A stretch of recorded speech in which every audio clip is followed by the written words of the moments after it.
Bagaimana nasib KPM PKH muda yang produktif berusia 40 tahun ke bawah?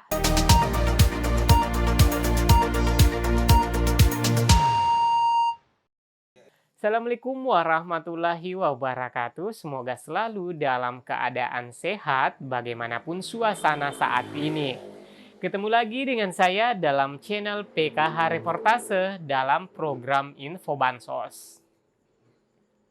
Kali ini saya ingin berbagi informasi dengan sahabat YouTube yang setia yang menyimak video ini terkait bagaimana nasib KPM PKH muda yang produktif berusia 40 tahun ke bawah dan bagaimana kelanjutan PKH ke depannya.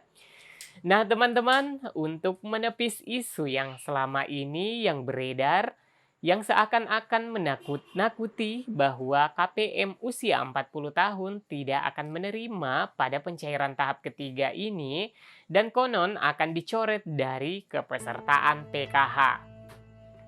Nah, bagaimana sebenarnya Kementerian Sosial menyikapi hal ini? Baik teman-teman, pada video kali ini akan mengulas hal tersebut dari sumber yang valid dan dapat dipercaya.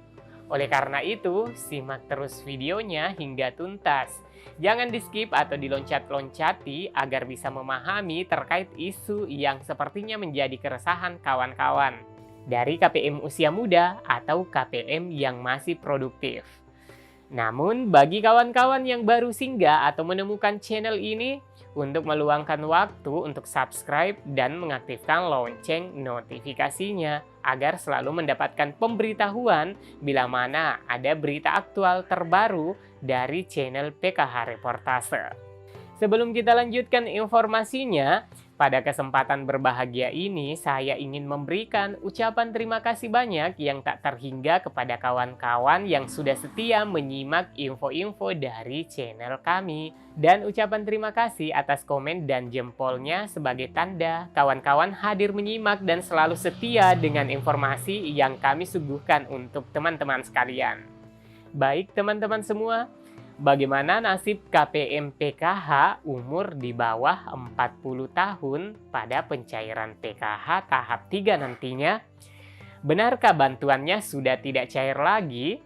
Nah, beberapa hari yang lalu, tepatnya pada tanggal 26 Juli tahun 2022, dalam rangka sosialisasi pencairan bantuan sosial non-tunai maupun program sembako, dalam rapat tersebut hadir sebagai narasumber perwakilan Bank Indonesia, Bank Himbara, Dinas Sosial Provinsi dan Dinas Sosial Kabupaten, dan juga dihadiri oleh SDM Pelaksana Bansos, yaitu pendamping PKH dan TKSK.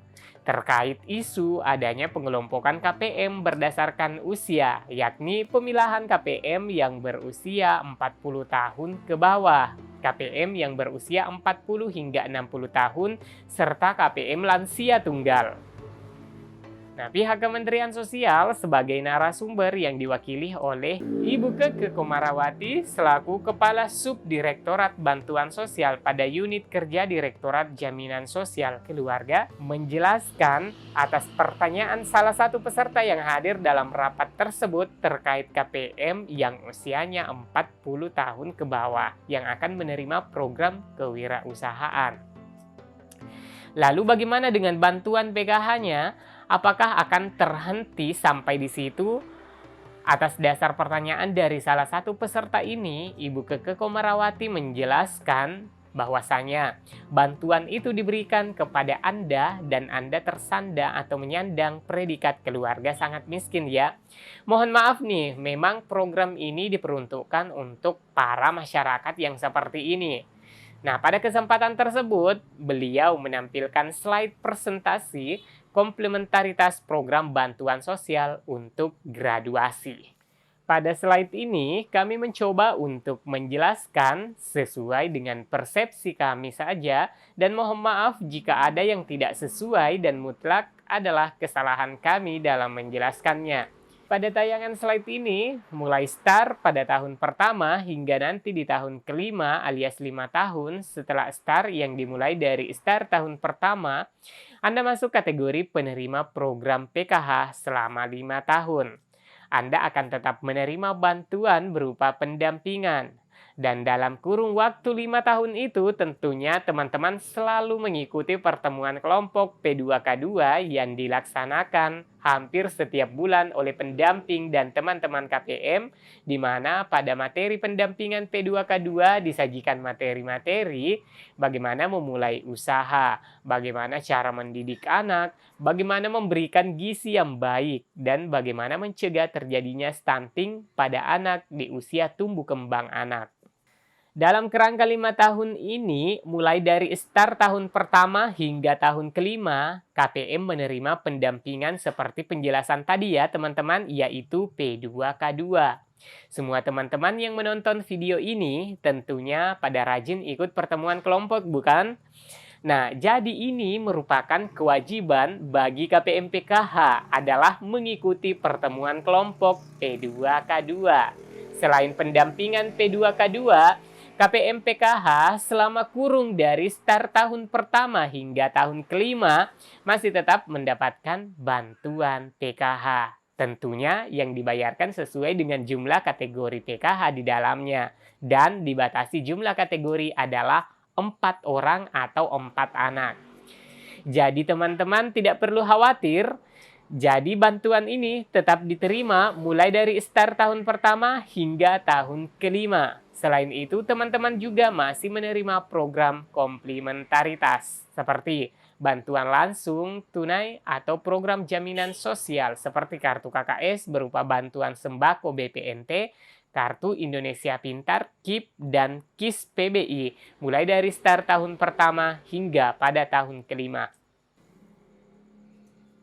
Nah, tentunya teman-teman tidak perlu khawatir, selain dari bantuan PKH, juga program-program yang mungkin bisa diterima oleh para penerima keluarga harapan.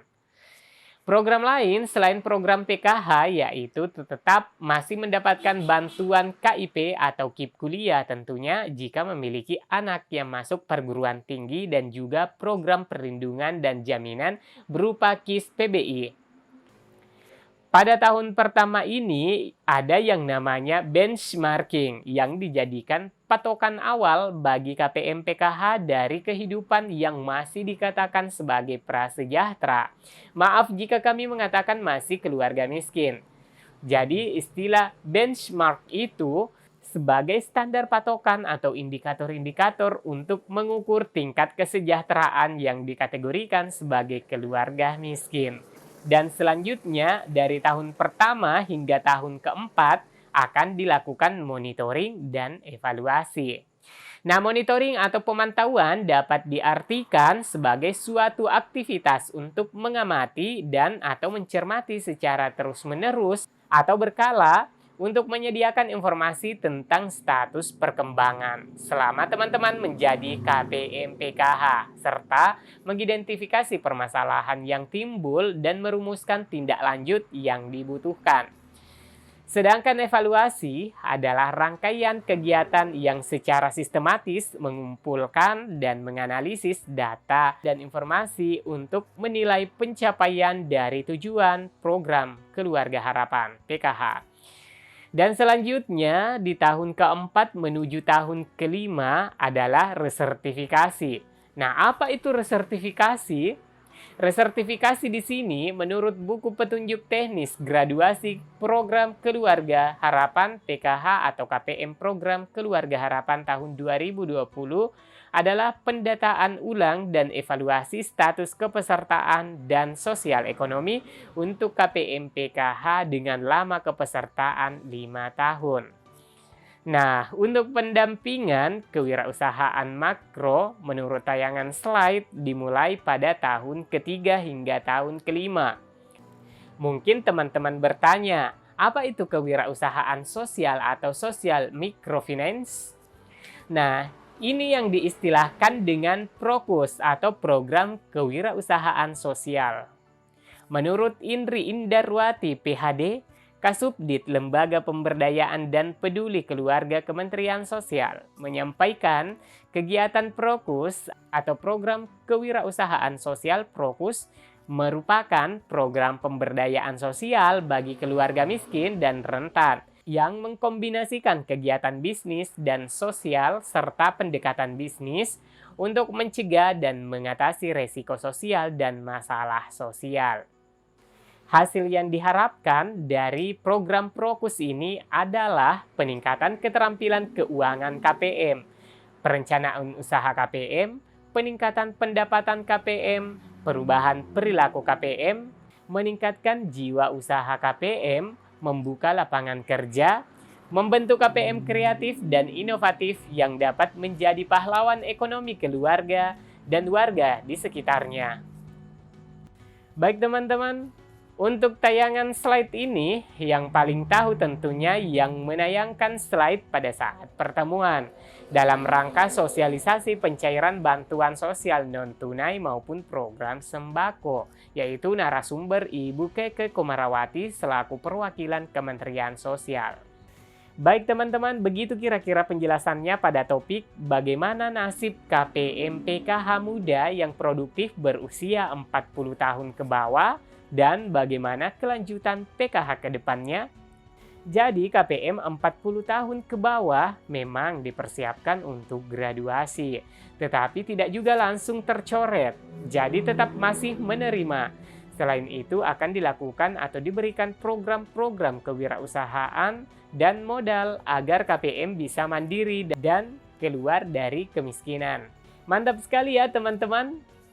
Baik, demikian yang bisa kami sajikan pada topik kesempatan kali ini, yaitu bagaimana nasib KPM PKH muda yang produktif berusia 40 tahun ke bawah dan bagaimana kelanjutan PKH ke depannya. Jika ada penjelasannya yang tidak sesuai, mohon maaf dan itu adalah mutlak adalah kesalahan kami. Jika video ini bermanfaat, like dan share ke media sosial teman-teman dan tanggapi beritanya dengan komentar. Sampai jumpa di video selanjutnya. Wassalamualaikum warahmatullahi wabarakatuh.